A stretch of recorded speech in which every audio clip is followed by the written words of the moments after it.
Going back out there, just talk about how maybe the struggle and okay, am I good enough to go? Is there a fine line there of whether you can really help or not help? You had to end up with good numbers.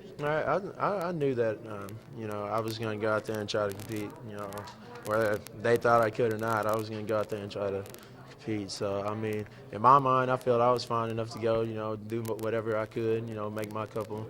If it was one play blocking or if it was one play, catching the ball and getting down. So, I felt like I could do that, and I come out, sit in as many plays, and go back in and do it again. So, it's just mindset I had that game. If the opponent had been, say, Missouri State, would you have still played?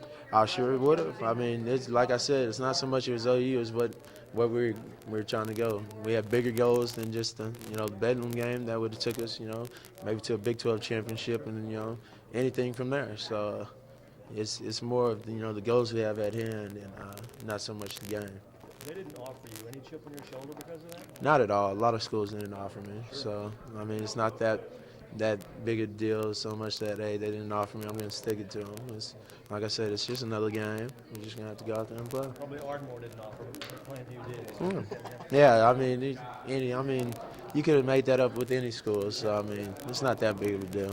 Thank you. No problem. And growing up in Oklahoma, obviously everybody who lives in this state knows if you know you're OSU. What kind of mindset was that when you were a kiddo? Well, my family was the Texas family, so we were the outcast on everyone. So, it was a different mindset, but I was raised, I definitely didn't like OU, and, with my family being from Texas, so it was a different mindset. And, when I moved to Oklahoma and, hearing this rival and how big it was, people took it real serious. You guys will come out and play a game that's not, right now, it doesn't look like it'll be for the national championship berth. How does it change your mentality or approach? Does it at all? Or, does the fact that it's OU help you get up?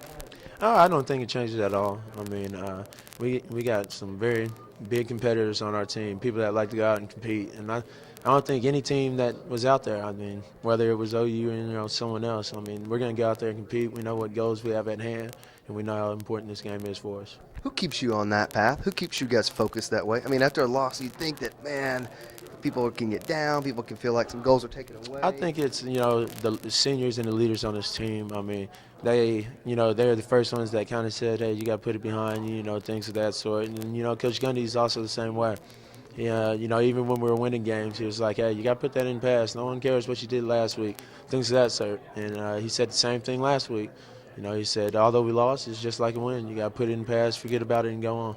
What's it mean to you guys to play this game? I mean, for these seniors, it's OU, it's Bedlam, the last game, coming back after a loss. I think it's, it's just a big game. I mean, in all, it's seniors' last, home game, and hopefully they get to finish it out here, and, when we get that win for them. You want to reach down a little deeper. You want to help the other underclassmen understand how important this is. I mean, this is a group of seniors. All of them have won at least 9 games. I mean, I think they know how important it is. I mean, throughout this whole, the year that they've been here, or last year, even if they were here, I mean, they know how big the senior leadership is, and how important it is. I mean, it's just something that you can kind of figure out over time. What about the time off over Thanksgiving? You go home, get a little turkey? Yeah, I did. I drove on down to Ardmore for a little bit, and it was overall good. It was a good time to spend with the family. Were you doing some push-ups? I tried to stay away from the push-ups. I was feeling the belly more. Favorite Thanksgiving food? I'm the ham man. Ham and macaroni and cheese. Oh yeah.